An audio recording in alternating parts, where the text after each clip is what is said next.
Hi, welcome back to Cosmic and Body Horror. If you enjoy my content, please consider hitting the like button. It's the only way the YouTube algorithm notices me. Bells of Horror by Henry Kuttner as Keith Hammond. Strange Stories. April 1939. A great deal of curiosity has been aroused by the strange affair of the lost bells of Mission San Xavier.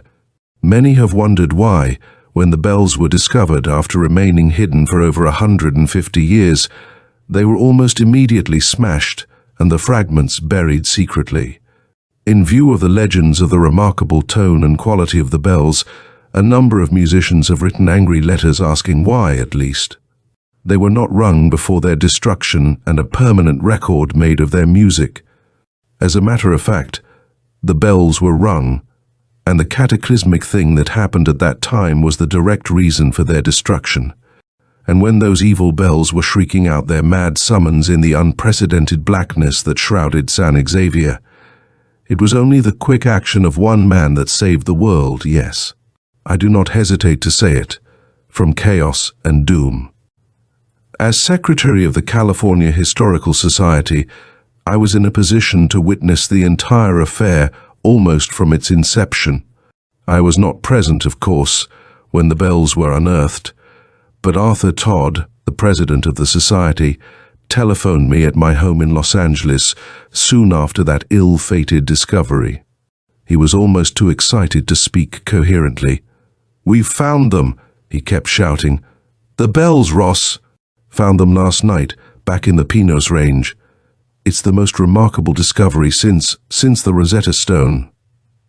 "What are you talking about?" I asked, groping in a fog of drowsiness. The call had brought me from my warm bed. "The San Xavier bells, of course," he explained jubilantly. "I've seen them myself, just where Junipero Serra buried them in 1775. A hiker found a cave in the Pinos and explored it, and there was a rotting wooden cross at the end, with carving on it. What did the carving say?" I broke in. Oh, just a minute, I have it here. Listen. "Let no man hang the evil bells of the Mutsunes which lie buried here, lest the terror of the night rise again in Nueva California." The Mutsunes, you know, were supposed to have had a hand in casting the bells. "I know," I said into the transmitter. "Their shamans were supposed to have put a magic spell on them." I'm wondering about that," Todd said. "There have been some very unusual things happening up here. I've only got 2 of the bells out of the cave. There's another, you know, but the Mexicans won't go in the cave anymore. They say, well, they're afraid of something, but I'll get that bell if I have to dig it up myself." "Want me to come up there?" "If you will," Todd said eagerly. "I'm phoning from a cabin in Coyote Canyon. I left Denton, my assistant, in charge. Suppose I send a boy down to San Xavier to guide you to the cave?" "All right," I assented. "Send him to the Xavier Hotel. I'll be there in a few hours." San Xavier is perhaps 100 miles from Los Angeles. I raced along the coast, and within 2 hours I had reached the little mission town, hemmed in by the Pinos Range, drowsing sleepily on the edge of the Pacific. I found my guide at the hotel, but he was oddly reluctant to return to Todd's camp. "I can tell you how to go, Senor. You will not get lost." The boy's dark face was unnaturally pale beneath its heavy tan, and there was a lurking disquiet in his brown eyes. "I don't want to go back." I jingled some coins. "It's not as bad as all that, is it?" I asked. "Afraid of the dark?" He flinched. "See, the dark, it's very dark in that cave, Senor." The upshot was that I had to go alone, trusting to his directions and my own ability in the open. Dawn was breaking as I started up the canyon trail, but it was a strangely dark dawn. The sky was not overcast, but it held a curious gloom. I have seen such oppressively dark days during dust storms, but the air seemed clear enough, and it was very cold, although even from my height I could see no fog on the Pacific. I kept on climbing. Presently I found myself threading the gloomy, chill recesses of Coyote Canyon. I shivered with cold. The sky was a dull, leaden color, and I found myself breathing heavily. In good physical condition, the climb had tired me unduly. Yet I was not physically tired. It was rather an aching, oppressive lethargy of mind. My eyes were watering, and I found myself shutting them occasionally to relieve the strain. I wished the sun would come over the top of the mountain. Then I saw something extraordinary and horrible. It was a toad, grey, fat, ugly. It was squatting beside the A-rock at the side of the trail, rubbing itself against the rough stone. One eye was turned toward me, or rather, the place where the eye should have been. There was no eye. There was only a slimy little hollow. The toad moved its ungainly body back and forth, sawing its head against the rock. It kept uttering harsh little croaks of pain, and in a moment it had withdrawn from the stone and was dragging itself across the trail at my feet. I stood looking at the stone, nauseated. The grey surface of rock was bedaubed with whitish streaks of fetor and the shredded bits of the toad's eye. Apparently the toad had deliberately ground out its protruding eyes against the rock. It crept out of sight beneath a bush, leaving a track of slime in the dust of the trail. I involuntarily shut my eyes and rubbed them, and suddenly jerked down my hands, startled at the roughness with which my fists had been digging into my eye sockets. Lancing pain shot through my temples. Remembering the itching, burning sensation in my eyes, I shuddered a little. Had the same sort of torture caused the toad deliberately to blind itself? My God! I ran on up the trail. Presently I passed a cabin, probably the one from which Todd had telephoned, for I saw wires running from the roof to a tall pine. I knocked at the door. No answer. I continued my ascent. Suddenly there came an agonized scream, knife-edged and shrill, and the rapid thudding of footsteps. I stopped, listening. Someone was running down the trail toward me, and behind him I could hear others racing, shouting as they ran. Around a bend in the trail a man came plunging. He was a Mexican, and his black, stubbled face was set in lines of terror and agony. His mouth was open in a square of agony, and insane screams burst from his throat. But it wasn't that sent me staggering back out of his path, cold sweat bursting out on my body. His eyes had been gouged out, and twin trickles of blood dripped down his face from black, gaping hollows. As it happened, there was no need for me to halt the blinded man's frantic rush. At the curve of the trail he smashed into a tree with frightful force and momentarily stood upright against the trunk. Then very slowly he sagged down and collapsed in a limp huddle. There was a great splotch of blood on the rough bark. I went over to him quickly. 4 men came running toward me. I recognized Arthur Todd and Denton, his assistant. The other 2 were obviously laborers. Todd jerked to a halt. "Ross! Good God, is he dead?" Swiftly he bent over to examine the unconscious man. Denton and I stared at each other. Denton was a tall, strongly built man, with a shock of black hair and a broad mouth that was generally expanded in a grin. Now his face bore a look of horrified disbelief. "God, Ross, he did it right before our eyes," Denton said through pale lips. He just let out a scream, threw up his hands and tore his eyes out of their sockets. He shut his own eyes at the memory. Todd got up slowly. Unlike Denton, he was small, wiry, nervously energetic, with a lean brown face and amazingly alert eyes. "Dead," he said. "What's happened?" I asked, trying to keep my voice steady. "What's wrong, Todd? Was the man insane?" And all the while I had a picture of that fat toad tearing out its eyes against a rock. Todd shook his head, his brows drawn together in a frown. "I don't know. Ross, do your eyes feel odd?" A shiver ran through me. Damned odd, burning and itching. I've been rubbing them continually on the way up. "So have the men," Denton told me. "So have we, see?" He pointed to his eyes, and I saw that they were red-rimmed and inflamed. The two laborers, Mexicans, came over to us. One of them said something in Spanish. Todd barked a sharp order, and they fell back, hesitating. Then, without further parley, they took to their heels down the trail. Denton started forward with an angry shout, but Todd caught his arm. "No use," he said quickly. "We'll have to get the bells out ourselves." "You found the last one?" I asked, as he turned back up the trail. "We found them, all three," Todd said somberly.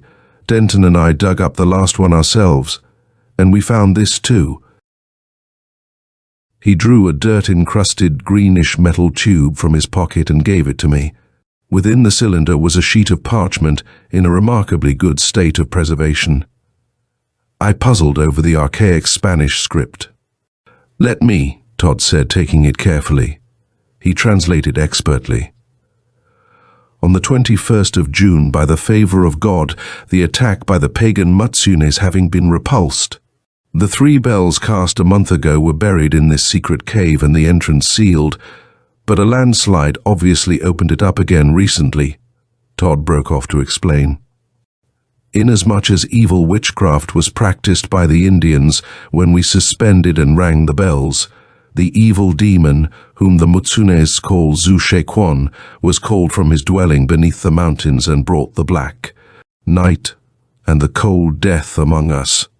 The large cross was overthrown, and many of the people were possessed of the evil demon, so that the few of us who retained our senses were hard put to it to overcome their fiend-inspired attack and remove the bells. Afterward we gave thanks to God for our preservation, and gave aid to those who were injured in the fray. The souls of those who perished were commended to God, and we prayed that the San Antonio would soon arrive to relieve us from this cruel solitude. I charge whomever may find these bells, should it not please God to allow me to fulfill this duty, to send them to Rome, in the name of our Master the King. May God guard him." Todd paused and carefully returned the parchment to its case. "Junipero Serra signed it," he said quietly. "Lord, what a find," I exulted. "But surely you don't think there's anything?" "Who said I did?" Todd snapped in a voice that betrayed his nervous tension. "There's some logical explanation. Superstition and autosuggestion are a bad combination." "Where's Sato?" Denton asked with a note of apprehension in his voice. We were standing at the edge of a little clearing, bare and rocky. "Sato?" I asked. "He has the cabin down the trail," Todd said. "You must have passed it. I left him here with the bells when Jose had his seizure." "Hadn't we better get Jose's body to town?" I asked. Todd frowned. "Don't think me brutal," he said. "But these bells, I can't leave them here. The man's dead. We can't help him, and it'll take all 3 of us to get the bells to town. It's too bad the poor chap didn't have Denton's sense of direction," he finished with a grim smile. "He wouldn't have run into the tree then." He was right. I believe that Denton could have traversed the entire trail blindfolded after having once ascended it. He had a remarkable memory and sense of direction, like those Indians who could unerringly find their way to their wigwams across hundreds of miles of wilderness. Later, this trait of Denton's was to be of vital importance, but no premonition of this came to us at the time. We had climbed the rocky mountain slope above the clearing and had come out in a little glade among the pines. Nearby was a gaping hollow in the ground, around it evidence of a recent landslide. "Where the devil?" Todd said, staring around. "How? He's gone," Denton said in amazement. "And the bells with him." Then we heard it, a faint, hollow musical note, the sound of a bell hitting wood. It came from above us, and glancing up the slope we saw an odd sight. A man, gaunt, bearded, with a blazing thatch of red hair, was tugging at a rope he had stretched over the branch of a pine. At the other end of the rope, slowly they rose, silhouetted against the sky, the lost bells of San Xavier. Gracefully curved, they glowed bronze even beneath their stains and verdigris, and they were silent, for they had no clappers. Once or twice they swung against the trunk of the pine and sent out a hollow, mournful note. How the man could lift that great weight was inexplicable. I could see the muscles cord and knot on his bare arms as he strained. His eyes were bulging, and his teeth clenched in a grinning mouth. "Sato!"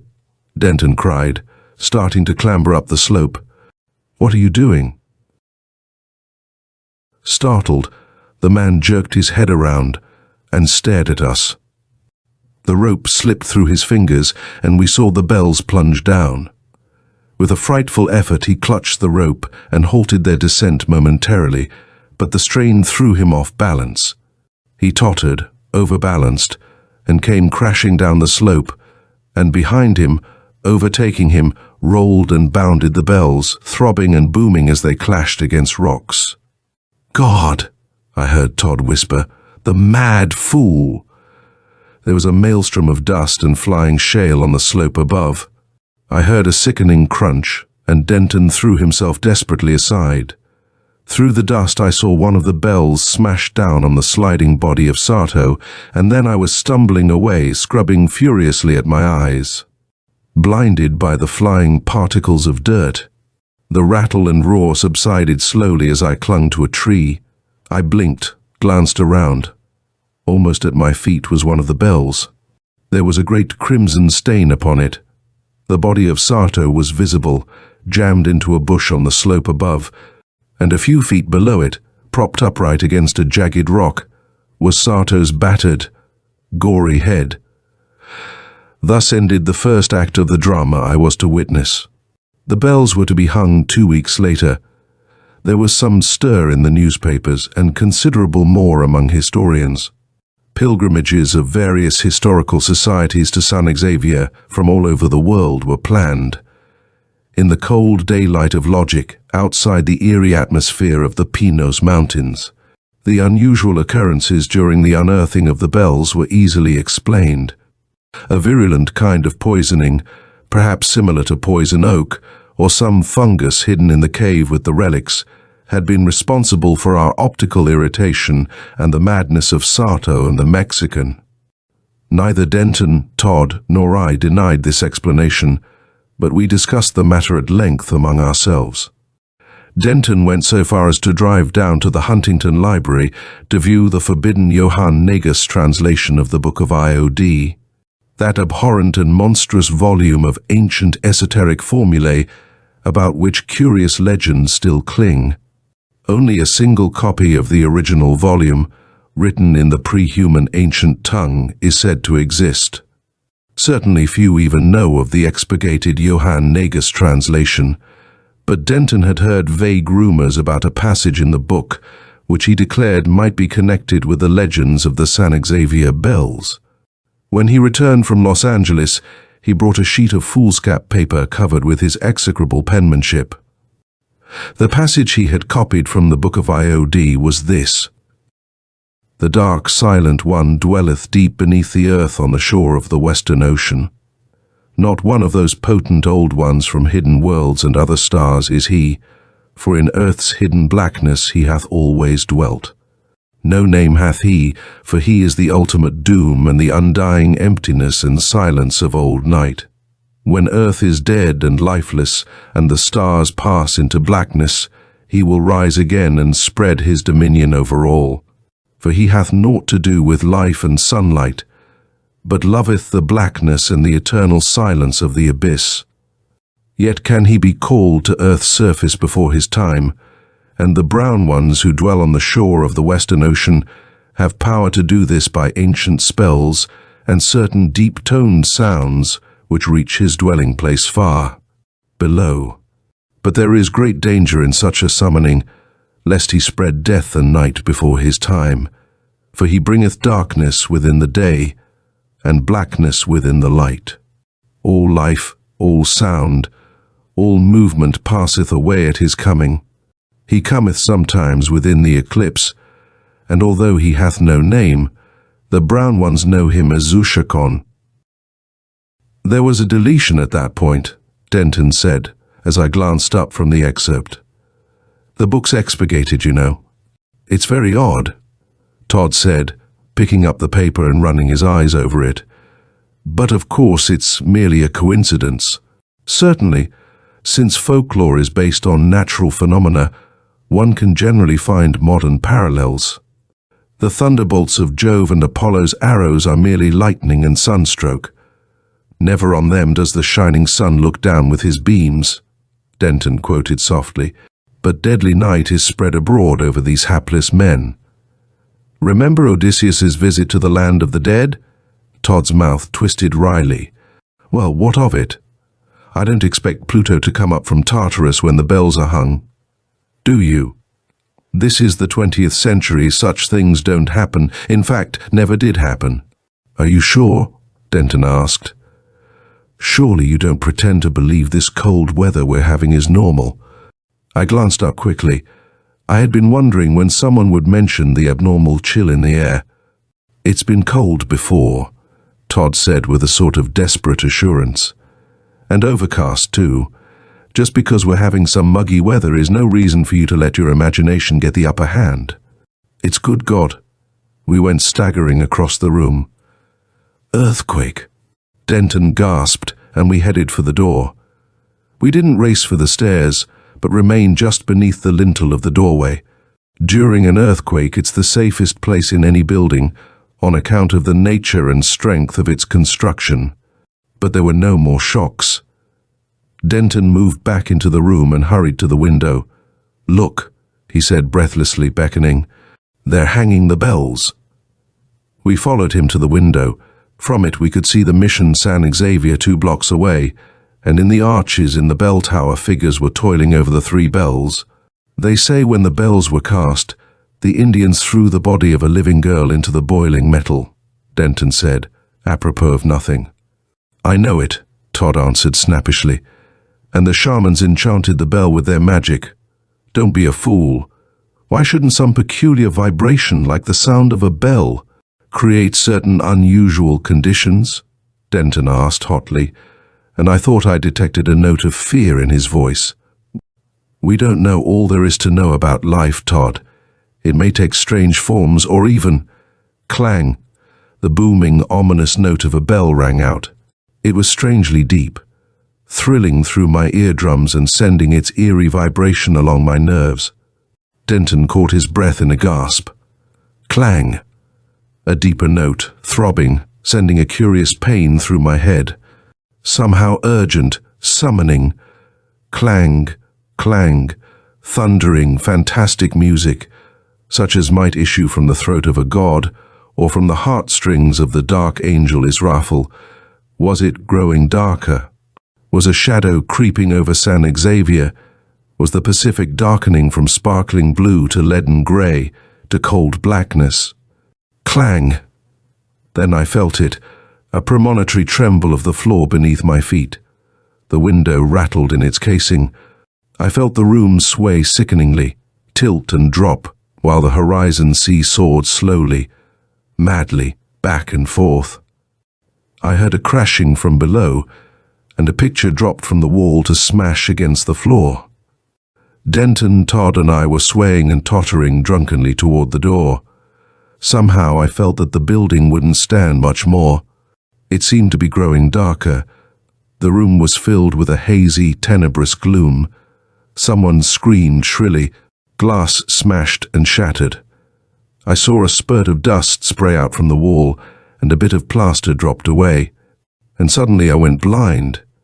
At my side, Denton cried out abruptly, and I felt a hand grip my arm.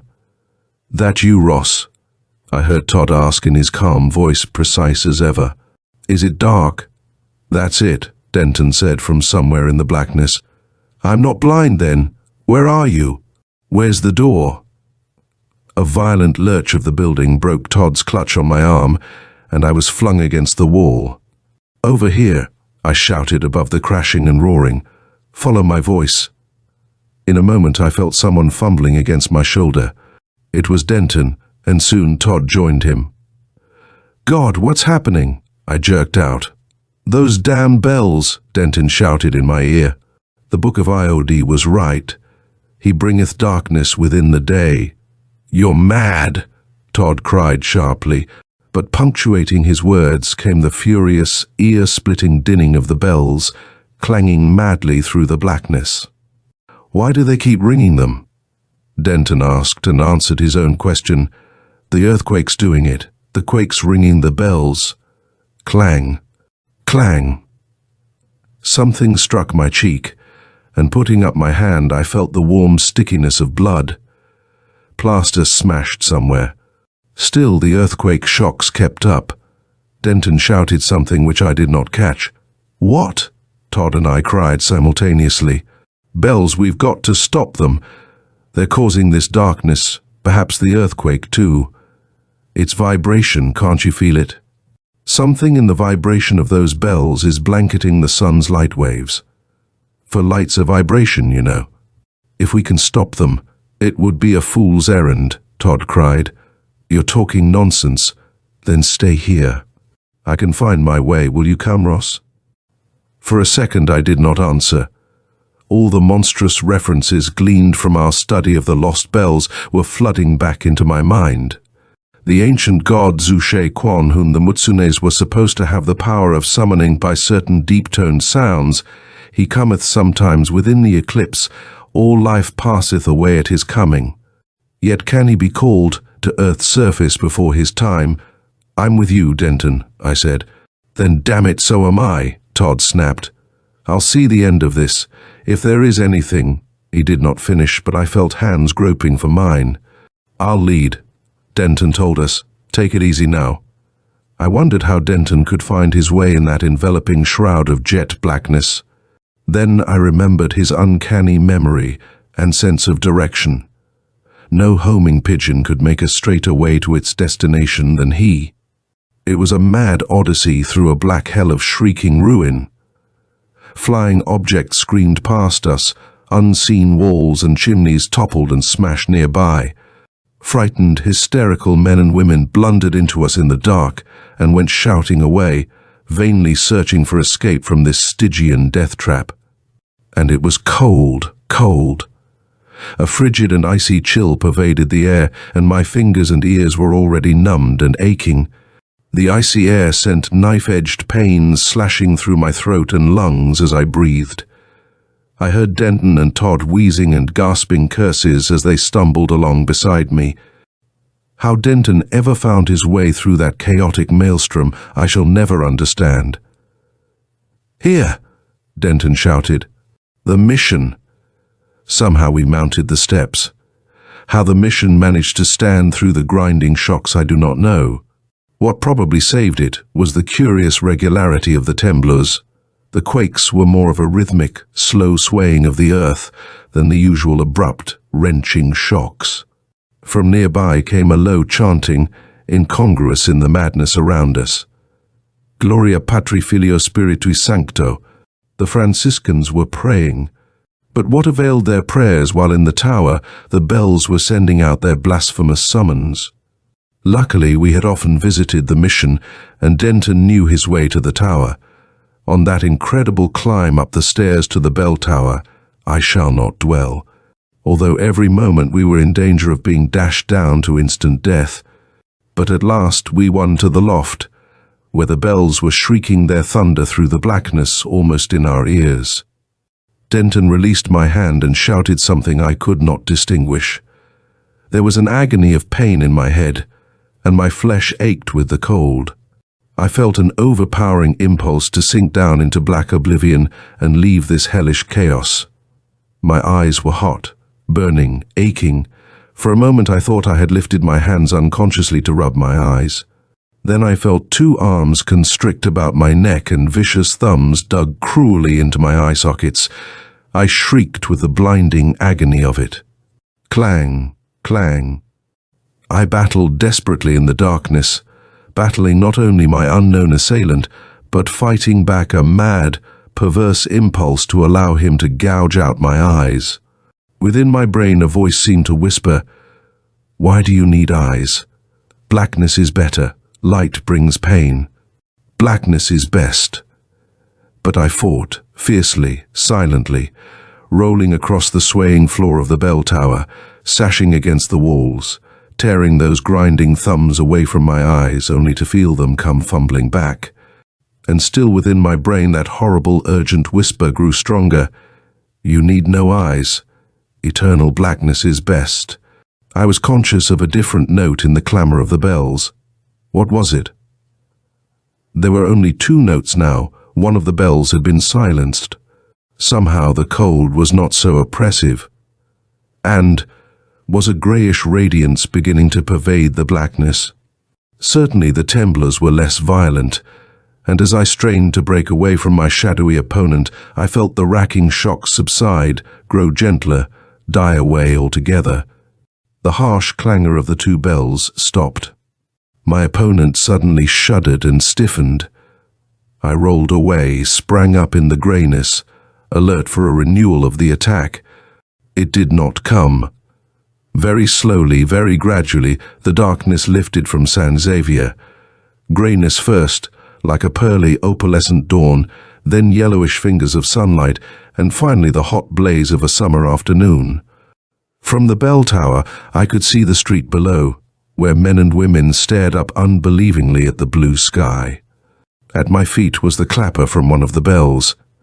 Denton was swaying drunkenly, his white face splotched with blood, his clothing torn and smeared with dust. "That did it," he whispered. Only one combination of sounds could summon the thing. When I silenced one bell, he was silent, staring down.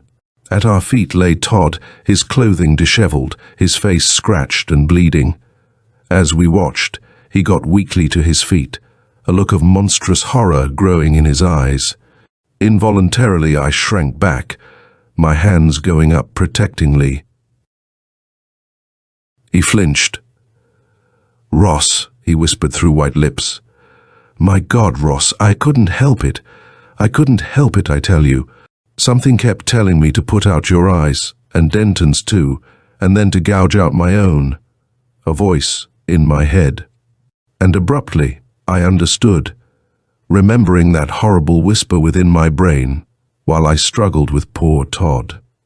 That malignant horror, he whom the Book of Iod called Zyshakon, and whom the Mutsunes knew as Zul-Che-Quon, had sent his evil potent command into our brains, commanding us to blind ourselves. And we had nearly obeyed that voiceless, dreadful command. But all was well now. Or was it? I had hoped to close the doors of my memory forever on the entire horrible affair, for it is best not to dwell too closely upon such things. And, despite the storm of adverse criticism and curiosity that was aroused by the smashing of the bells the next day, with the full permission of Father Bernard of the mission, I had fully determined never to reveal the truth of the matter. It was my hope that only 3 men, Denton, Todd, and myself, might hold the key to the horror, and that it would die with us. Yet something has occurred which forces me to break my silence and place before the world the facts of the case. Denton agrees with me that perhaps thus mystics and occultists, who have knowledge of such things, may be enabled to utilize their knowledge more effectually if what we fear ever comes to pass. 2 months after the affair at San Xavier, an eclipse of the sun occurred. At that time, I was at my home in Los Angeles. Denton was at the headquarters of the Historical Society in San Francisco, and Arthur Todd was occupying his apartment in Hollywood.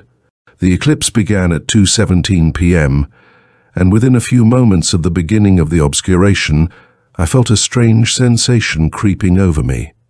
A dreadfully familiar itching manifested itself in my eyes, and I began to rub them fiercely.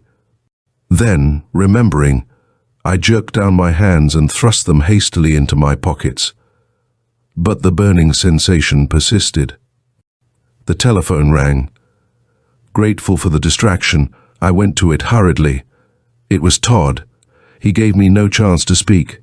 Ross, it's back," he cried into the transmitter.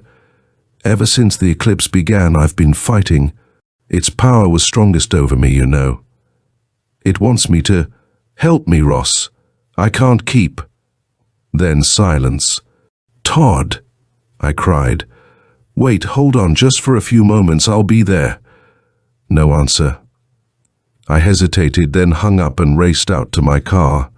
It was a normal 20-minute drive to Todd's apartment, but I covered it in 7, with my lights glowing through the gloom of the eclipse and mad thoughts crawling horribly in my brain. A motorcycle officer overtook me at my destination, but a few hurried words brought him into the apartment house at my side. Todd's door was locked. After a few fruitless shouts, we burst it open. The electric lights were blazing. What cosmic abominations may be summoned to dreadful life by age-old spells and sounds is a question I dare not contemplate, for I have a horrible feeling that when the lost bells of San Xavier were rung, an unearthly and terrible chain of consequences was set in motion, and I believe too that the summoning of those evil bells was more effective than we then realized. Ancient evils, when roused to life, may not easily return to their brooding sleep, and I have a curious horror of what may happen at the next eclipse of the sun. Somehow the words of the hellish Book of Iod keep recurring to me, yet can he be called to earth's surface before his time? He bringeth darkness, all life, all sound, all movement passeth away at his coming, and worst of all, that horribly significant phrase, he cometh sometimes within the eclipse. Just what had happened in Todd's apartment, I do not know. The telephone received was dangling from the wall, and a gun was lying beside my friend's prostrate form. But it was not the scarlet stain on the left breast of his dressing gown that riveted my horror-blasted stare. It was the hollow, empty eye sockets that glared up sightlessly from the contorted face. That, and the crimson-stained thumbs of Arthur Todd. End of Bells of Horror by Henry Kuttner.